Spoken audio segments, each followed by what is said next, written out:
نحمده ونصلي ونسلم على رسوله الكريم أما بعد فأعوذ بالله من الشيطان الرجيم بسم الله الرحمن الرحيم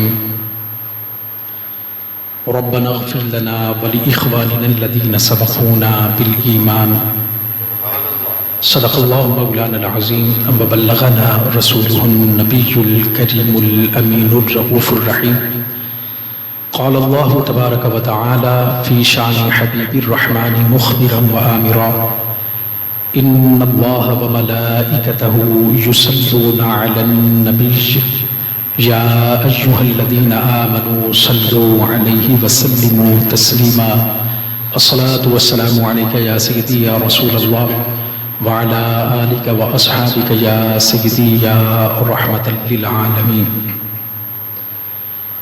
ابابدی وقار صدر محفل عم محترم مبلغ یورپ حضرت علامہ الحاج محمد شریف صاحب رضوی زید شرفہ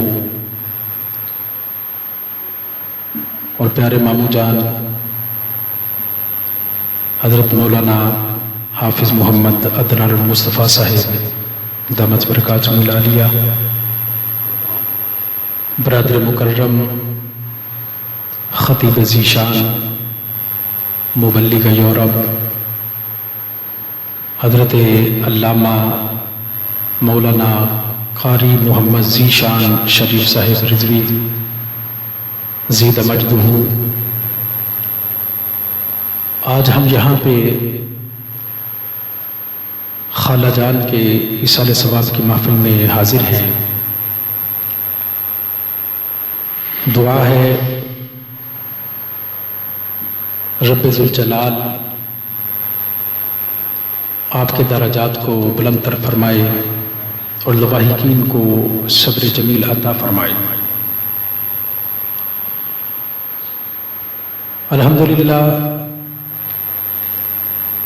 مسلمانوں کا شروع سے ہی یہ شعار زندگی رہا کہ جب بھی ان کا کوئی ان سے بچھڑ جاتا، دار فانی سے کوچ کر جاتا،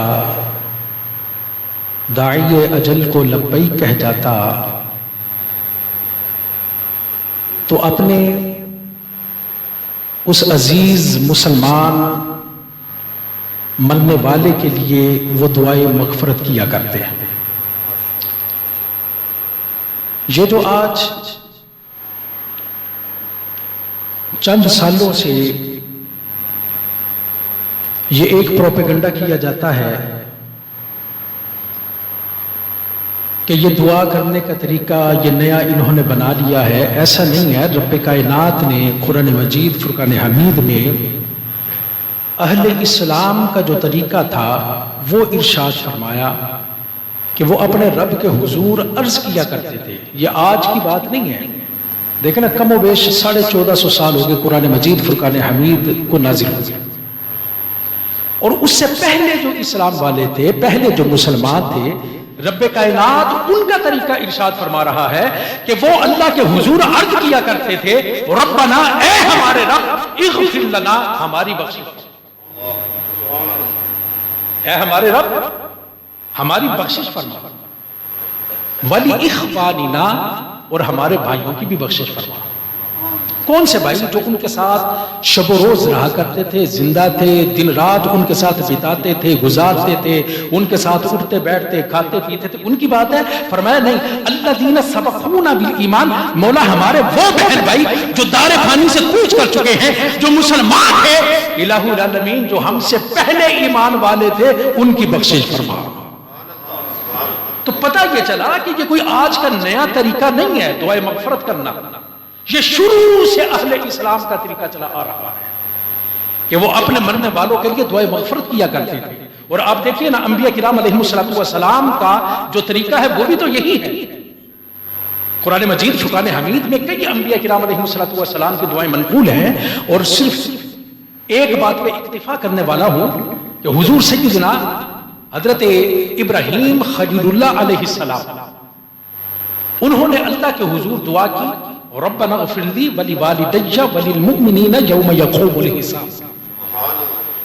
ہم ہر نماز میں یہ پڑھتے ہیں اے ہمارے رب میری بخشش فرما، میرے والدین کی بخشش فرما، تمام مومنوں کی بخشش فرما جبکہ حساب کا دن ہوگا. تو آپ دیکھیے نا کہ سیدنا ابراہیم علیہ السلام جو اللہ کے نبی ہیں، کیا ان کو دعا کی ضرورت ہے؟ انبیاء کرام علیہ السلام تو ہم الحمدللہ اہل سنت و جماعت کا جو نظریہ ہے، جو عقیدہ ہے، وہ تو یہی ہے کہ انبیاء کرام علیہ السلام معصوم عن الخطا ہیں. وہ تو معصوم، ان کو دعا کی ضرورت ہے. اصل میں اللہ کے نبی جب دعا کرتے ہیں تو مقصود یہ ہوتا ہے کہ میرے آنے والوں کے لیے یہ سبق ہو جائے، تعلیم ہو جائے کہ میں اللہ کا نبی ہو کے، اللہ کا خلیل ہو کے، میں اپنے رب کے حضور اپنی بخشش کے لیے دعا کر رہا ہوں، والدین کی بخشش کے لیے دعا کر رہا ہوں، تمام مومنین کی بخشش کے لیے دعا کر رہا ہوں. تو آنے والے مسلمانوں کہیں تم غافل نہ رہنا، تم بھی اپنے رب کے حضور دعائے مغفرت کرتے رہنا. اب یہ دیکھنا ہے کہ یہ دعا جو سیدنا ابراہیم خلیل اللہ علیہ السلام نے کی تھی، یہ کب کی تھی؟ جب اللہ کے گھر کو تعمیر کر لیا. اللہ پاک نے فرمایا نا کہ ابراہیم میرے لیے میرے گھر کو تعمیر کرو. تعمیر کر لیا. تعمیر کرنے کے بعد پھر اللہ کے حضور دعا کر رہے ہیں. تو پتہ یہ چلا کہ کوئی بھی نیک عمل کرنے کے بعد اللہ کے حضور دعا کرنا یہ انبیاء کی سنت کریمہ ہے. الحمدللہ ہم یہاں پہ کیا کر رہے ہیں؟ قرآن مجید فرقان حمید کی تلاوت ہوئی، سرکار کی بارگاہ میں مدح سرائی کی گئی، گلہائے عقیدت پیش کیے گئے، اس کے بعد واعظ و نصیحت ہوئی، قرآن مجید فرقان حمید پڑھا جائے گا، پھر اس کے بعد دعا ہوگی، جو تبرک ہوگا، جو چیزیں ہوں گی وہ بعد میں تقسیم کی جائیں گی. اس میں پتہ نہیں کون سا ایسا کوئی فقیر بھی شامل ہو جائے کہ جس نے پتہ نہیں کب سے کھانا کھایا ہے یا کب سے کچھ نہ کچھ فروٹ وغیرہ کھایا ہے، جب وہ کھائے گا تو اس کے دل سے بھی یہ دعا نکلے گی کہ یا اللہ جس کے لیے انہوں نے یہ اہتمام کیا تھا اس کی بھی مغفرت فرماتے. لیکن سیدی اعلیٰ حضرت عظیم البرکت مجدد دین و ملت امام الشاہ احمد رضا خان فاضل بریلوی رحمۃ اللہ تعالیٰ علیہ نے فتاوی رضویہ شریف میں نقل فرمایا. آپ فرماتے ہیں کہ یہ جو چیزیں ہم اپنے سامنے رکھتے ہیں یہ کوئی واجب نہیں ہے، ضروری نہیں ہے. یہ ایک پروپیگنڈا کیا جاتا ہے نا کہ مولویوں نے کھانے کا یہ بہانہ بنایا ہوا ہے. اسلام میں اس کا کوئی تصور نہیں ہے، شریعت میں اس کی کوئی گنجائش نہیں ہے، ایسا ہرگز نہیں ہے. بلکہ سیدی اعلیٰ حضرت فرماتے ہیں یہ ضروری نہیں ہے. ضروری کیا ہے؟ دعائے مغفرت. لیکن ہم کیوں رکھتے ہیں؟ اس لیے رکھتے ہیں کہ مولا کریم یہ تیری نعمتیں ہیں اور ہم تیرے حضور پیش کرتے ہیں اور اس پہ ہم تیری کلام کو پڑھتے ہیں اور تجھ سے دعا کرتے ہیں. پھر مولا کریم تیری راہ میں ہم اس کو تقسیم کر دیتے ہیں. اس کا ثواب بھی ہمارے مرنے والے کو عطا فرما. اصلی اس کا مقصود یہ ہوتا ہے، وگرنہ کھانا تو ہر کوئی کھاتا ہے اپنے گھر. اور ہم نے تو بڑے بڑے ایسے لوگوں کو دیکھا جو اس کا شدت کے ساتھ انکار کرتے ہیں ختم کا. ہم نے تو ان کو بھی دیکھا کہ ان کے جب کوئی مرتا ہے تو ان کے گھر میں بھی دیگیں پڑی ہوتی ہیں. بھائی دیگیں تو ان کے گھر میں بھی پڑی ہوتی ہیں. کون سا ایسا بندہ ہے مجھے دکھلائیے کہ جس کے گھر میں فوتگی والا گھر ہو اور اس کے گھر میں دیگیں پڑی نہ ہو. لیکن صرف اور صرف امت مصطفیٰ صلی اللہ تعالیٰ علیہ وسلم کو گمراہ کرنے کے لیے اس طرح کی باتیں کی جاتی ہیں.